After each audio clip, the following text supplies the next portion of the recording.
General socialising. Do you think of yourself as an Ulster man or a Scots man, or are you an Ulster Scot? I suppose I'd be classed as an Ulster Scot, but if I'm doing the rugby, it's Ulster, and Ireland I'm supporting.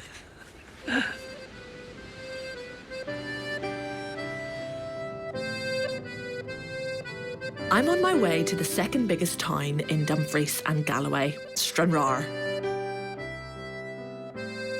In the 1630s, an influential Scottish preacher called John Livingston made a big impression across the water in Colinchie, County Down.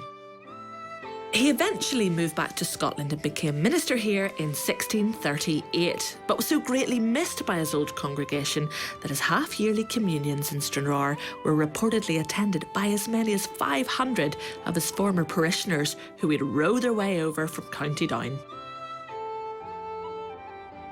Livingston was just one of many Scottish ministers to spend time in Ulster, leaving an indelible mark on its people. Today, though, it's a bit of a different story, with church attendance falling throughout Scotland. An increasing number of ministers from Northern Ireland are making the reverse journey, leading congregations in towns and villages throughout Scotland. Among them is Stephen Steele from Londonderry, who moved to Stranraer in 2015.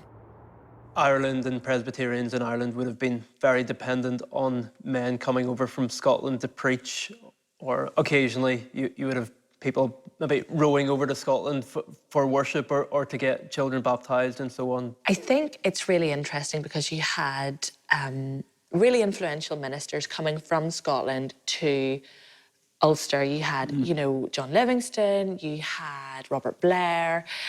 And actually, it's sort of gone the other way now because the bulk of the church now is in Ulster and people like you are coming across. It's flipped, really. Yeah, we're returning the compliment in a sense. Livingston's obviously very significant for Stranraer. He was minister here in the town for 10 years.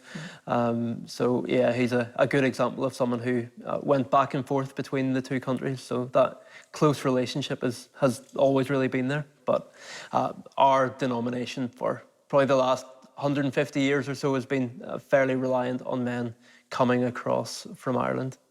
In our own congregation here, I am the seventh in a row in terms of ministers who have come from Ireland. Yeah, particularly here in Stranraer, there's a long run of ministers having come across the water.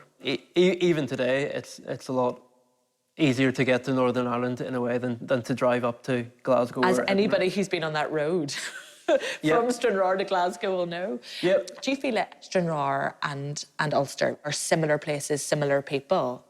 Yeah, I think that would be true for Scotland in general. It's very similar culture, similar way of life, similar humour, and yeah, the connection between Stranraer and Ulster is there, particularly geographically. I think in 1839 there was about a fifth of the population were Irish. Official records complain about Irish vagrants.